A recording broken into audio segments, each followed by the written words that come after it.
konten hari ini gue mau ngobrolin ultralight, ditujukan buat orang-orang yang belum kenal atau mau mengenal ultralight lebih dangkal, bukan lebih dalam.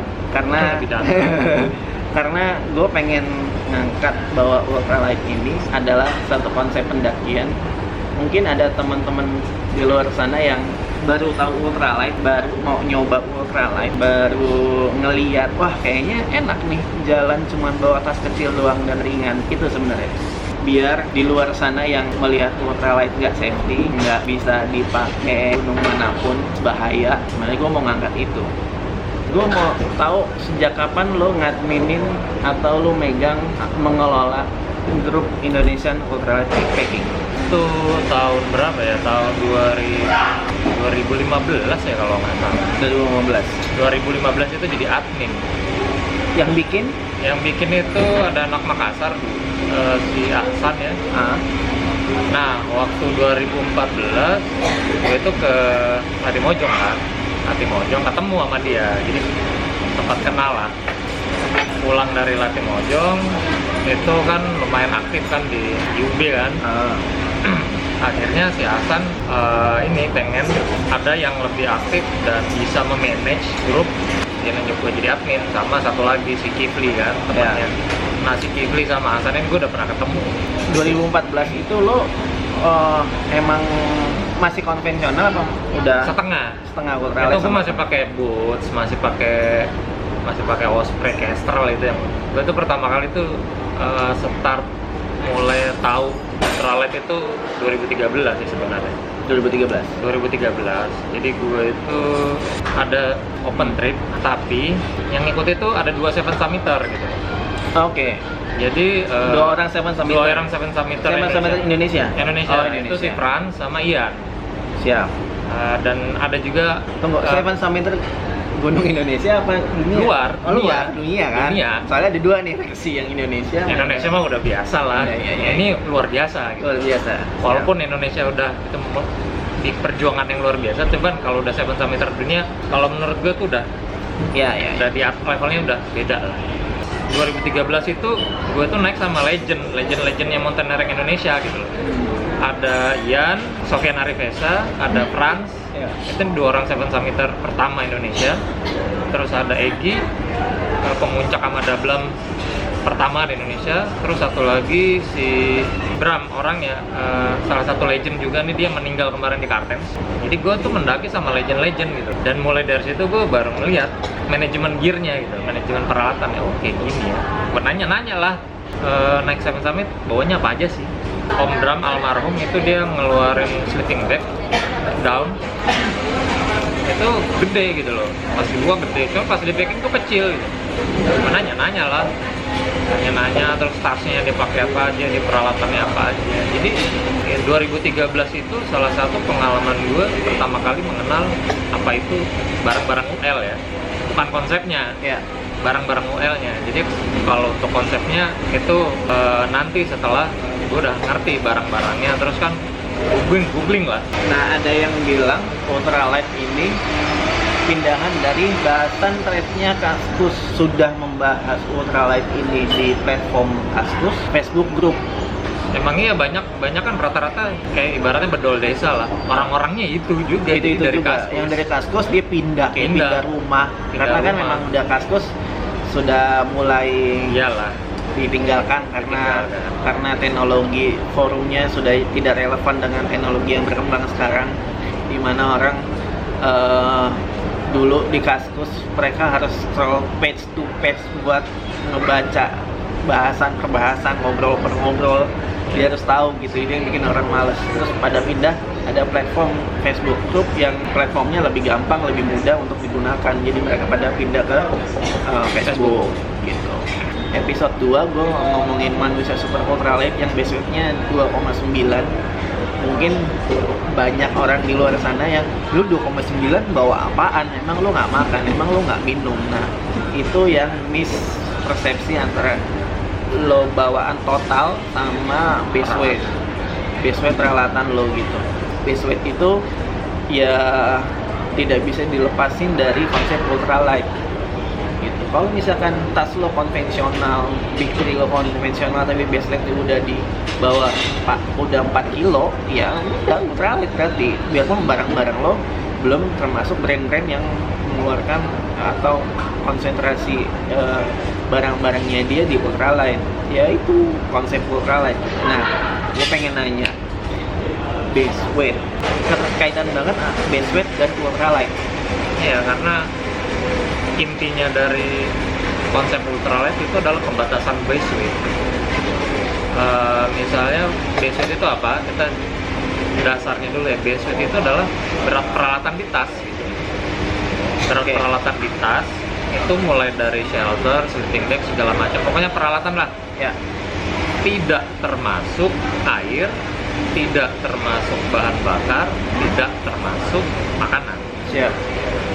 Air, logistik, dan bahan bakar ini adalah kalau gue bilangnya itu variabel yang tidak tetap, berubah-berubah sesuai dengan perjalanan waktu.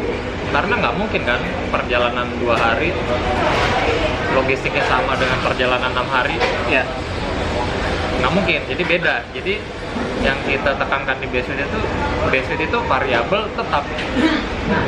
Mau perjalanan 2 hari, mau perjalanan 3 hari, mau perjalanan 5 hari, mau perjalanan 6 hari, bisa sama. Bisa ya, bisa sama. bukan harus. Ya, Bisa sama. Jadi base weight gue, peralatan gue ke Argopuro 6 hari bisa sama dengan peralatan gue, base weight gue ke Papandayan misalnya. Papandayan yang cuma 1 malam. Cuman 1 malam, 2 hari 1 malam. Itu bisa sama peralatannya. Ya, peralatannya. Tapi logistiknya beda.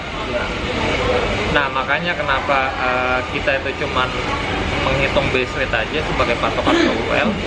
Karena kalau misalnya logistik juga ditentukan atau air juga ditentukan, itu berbahaya gitu loh.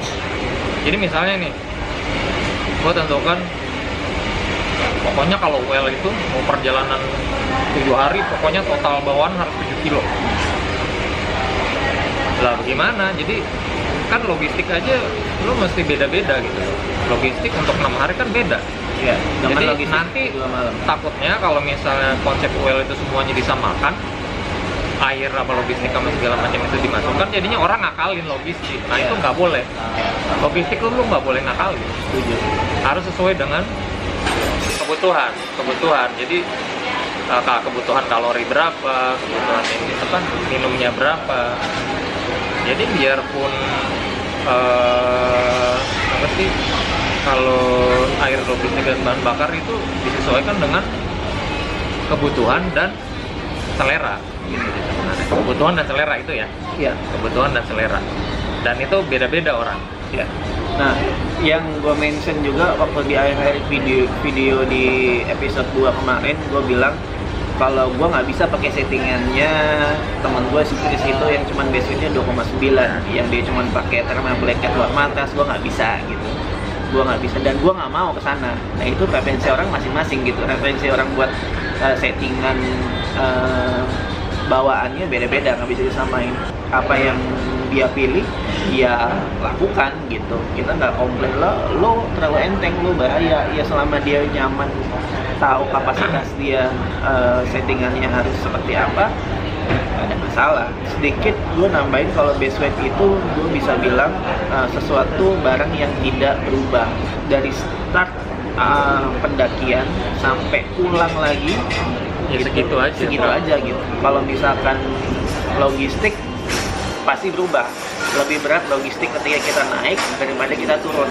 Nah variabel itu yang tidak tetap. Kalau misalkan kayak contohnya tas, sleeping bag, sleeping pad, pakaian ganti, jaket, itu tidak akan berubah dari berangkat sampai kita pulang, yang kita bawa itu. Nah itu yang kemarin dikatakan base weight-nya 2,9.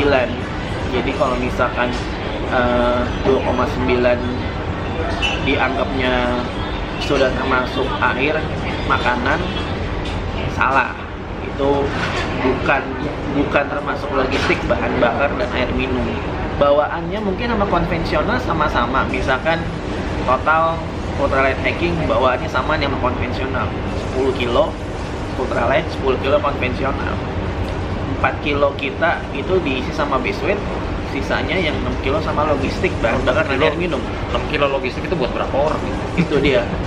Dibandingkan dengan mungkin konvensional yang barang-barangnya base weight-nya 8 kilo atau 9 kilo.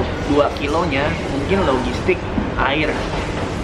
Bisa dibandingkan perbandingannya antara 6 kilo logistik air dan segala macamnya dengan 2 kilo logistik bahan bakar dan air minum. Di situ menjawab ketidakamanan atau ketidaknyamanan ultralight hiking itu sendiri. Kalau misalnya penerapannya benar, kita tidak mikirin logistik karena logistik kita nggak minum, kita melimpah. Kebanyakan biasanya kalau misalnya kita naik sama anak-anak UL itu rata-rata walaupun settingannya logistik untuk sendiri, tapi pasti di dalam prakteknya berlebih juga gitu. Berlebih juga itu. Jadi ya sebenarnya kalau dibilang sendiri-sendiri aja nggak juga sih. Kemarin aja kargo kurang 6 hari gue bawa rendang itu, akhirnya setelah di taman hidup itu bagi-bagi juga. Jadi iya. Karena bagi-bagi terus ada beberapa yang teman-teman yang sharing logistik juga gitu. Jadi emang logistik walaupun kita bawa sendiri, tapi kadang-kadang kalau misalnya di camp ya bagi-bagi juga sih sebenarnya. Poinnya itu mungkin cukup jelas antara base weight yang suka kita mention kalau misalkan di ultralight backpacking atau ultralight hiking, kita selalu mention base weight berapa, dan setiap tahunnya kita selalu berkembang. Base weight itu semakin turun dan turun. 2013 atau 2014 itu base weight itu di Kaskus ya, itu 8 kilo 8 kilo base weight. 8 kilo base weight, gue inget itu. Habis itu turun. Habis itu pas gue masuk ke UB, gue bilang 7 kilo lah ya. Iya. Oke, akhirnya tahun ini sekarang 6 kan? 6 kilo. 6 kilo. Gue 6 kilo itu udah jarang gitu. Tapi kalau misalnya udah kayak kargo puro kemarin itu sekitar 5 koma lah. Iya. Kenapa? Karena gue bawa peralatan vlogging juga, bawa GoPro, bawa power bank 20.000 gitu kan, bawa pokoknya bawa macem-macem deh. Kalau misalnya settingannya minimal, cuman bawa HP sama power bank, nggak pakai kamera dan segala macam, ya paling 5 kilo lah. 6 hari kargo gue itu kemarin. Nah, kalau lo dengar tadi 5 kilo bawaannya, itu konotasinya base weight ya. Jangan peralatan tok. Ya, jangan lo berpikir 5 kilo buat semuanya. Total 11 kilo sama Total 11 kilo logistik bawaannya. Full semua 11 kilo di perjalanan aku kurang 6 hari apa 7 hari? 6 hari kemarin itu peralatannya berapa ya? Lupa. Pokoknya perjalanan itu 6 hari 5 malam. 6 hari 5 malam itu total ya. Total tas semua. Oke. 11. Itu sama 11 air 1 liter. Tips buat teman-teman yang mau menerapkan konsep ultralight hiking, konsenin dulu di Big Three: backpack, shelter atau tenda, sama sleeping bag. Biasanya 3 gear itu yang paling berat. Dan kalau misalkan mau mengikis jauh berat dari konvensional atau ultralight hiking, biasanya itu yang dikikis: backpack, sleeping bag, sama shelter. Sesuatu yang baru kan memang harus dicoba dulu. Sama kayak lu mau memulai hobi baru tapi lu nggak coba di awalnya, nggak ada yang namanya jatuh cinta pada pandangan pertama sih. Kalau gue sih gitu. Maksudnya kalau misalkan awal-awal kita nggak pernah tahu naik gunung kayak apa, cuma ngeliat orang kayaknya enak di gunung di atas gunung. Ketika kita coba, capek apa segala macam, setelah itu malah ketagihan. Nah, sama sesuatu hal yang baru itu harus dicoba dulu, rasain, banyak review, banyak baca review membantu, cuman nggak 100% bekerja buat kita, karena preferensi orang atau kenyamanan orang itu objektif, subjektif gitu. Artinya gua pribadi sama Mimin nggak sama kenyamanannya, tingkat kenyamanannya nggak sama. Untuk yang mau mengenal ultralight seperti apa, terus kita yang sudah melakukan ultralight itu sebagai satu pilihan perjalanan atau manajemen peralatan yang lebih efisien. Misalkan kita menerapkan itu buat diri kita sendiri, ya memberikan rasa aman buat diri kita sendiri gitu. Jadi nggak tergantung sama orang lain. Kita bisa mengenal diri kita sendiri kita jalani. Dan yang paling penting, semua mau konsep konvensional, mau konsep ultralight, yang penting kita mendaki yang dengan fun. Itu yang kita cari. Sampai sini dulu kita ngobrol-ngobrol. Mungkin nanti gue akan membahas bahasan yang lain yang lebih menarik sama orang-orang di komunitas ultralight yang lebih canggih-canggih, atau mungkin kita akan ngobrol sama cewek ultralight hiking mungkin. Oke, sampai sini dulu. Semoga bermanfaat ilmunya. Assalamualaikum warahmatullahi wabarakatuh. Dah.